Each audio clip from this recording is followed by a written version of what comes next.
Because of the pandemic, our children have been spending a lot more time at home and a lot less time socializing with friends and peers. Because of that, many of them are at a deficit when it comes to social skills. Dr. Laura Saunders is joining us now to talk more about that. Boy, this is a big problem, Doc. Happy Wednesday, all. Yes. So I think, as we unfold and with a vision to the future, we take a look at what's been happening. And one of the things that I think is concerning especially when we talk about children, maybe not so much adolescents, but definitely children, is really kind of the lack of social connectedness. What used to be 100 little social interactions in a day, when you were in school, is now like maybe a dozen. And socializing outside of your family is also, almost non-existent in some cases. So the other concern I have is really how masks have hidden our emotional expression, right? So, it's not uncommon even as an adult that someone comes up to you in the grocery store and you're like, uh-oh, I'm not sure who this is. Yeah. And because we don't recognize them, they have a mask and they have a hat on, and then, oh yeah, bam, it's Scott coming up to say hi. But, for the most part, it's getting harder to really recognize emotional expression. So what do we do about this? Because I think some people might not be realizing, your kids are sad because they're not seeing their friends, but you're concerned they're actually missing some important milestones because we learn just by being around other people. Right. And you don't sort of come out of the womb and then really understand how to socialize. There's a lot of reciprocity. There's a lot of connection. There's a lot of, how do you develop empathy? You develop empathy by recognizing how someone else is feeling, recognizing how you might feel in a situation, and then extending some care and kindness. But if we can't even see, how people are expressing themselves, we're going to have to get a lot more explicit. There's kind of 7 core emotions: joy, surprise, sadness, anger, disgust, contempt, and fear. And there's facial expressions that go along with that. So if we've had a whole year and maybe even more of missing this, we're going to have to do some extra work with our kids around teaching them emotional expression and recognizing emotional expression. Do you think this was even a problem before COVID hit, with the kids burying their faces in their iPads and their telephones?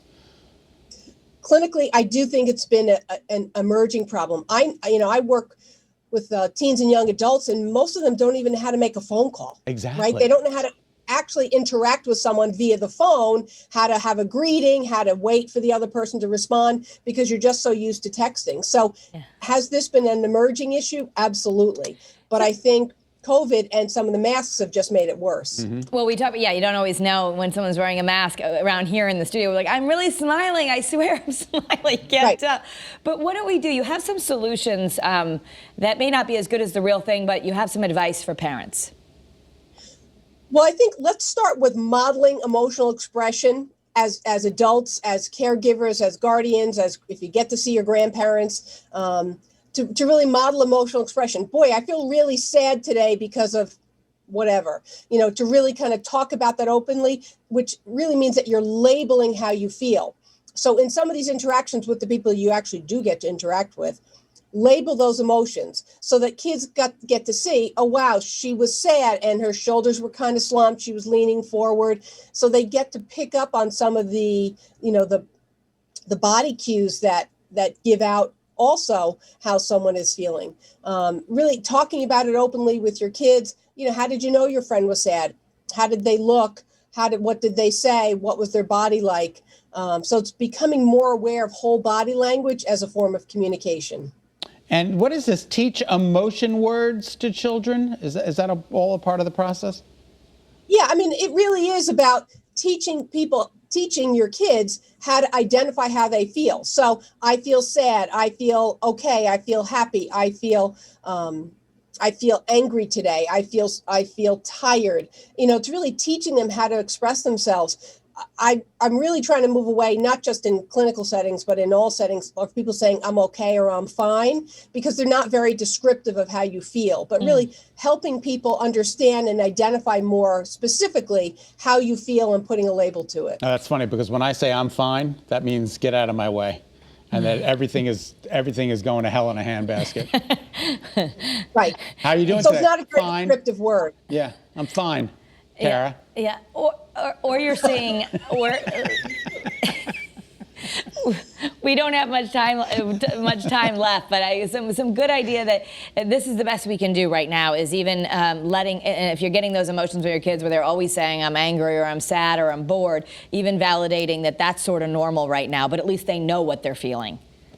Yeah, as much as you can, help your kids identify, even teens, don't always do such a great job identifying how they feel, but it starts with us as the adults. I feel sad, I feel happy, I feel good today. I feel good today because of this reason. So it's as much as you can as adults, model emotional expression and model using words to describe how you feel. Thanks, Dr. Doc. Laura. Good to see you. Happy Wednesday. Take care.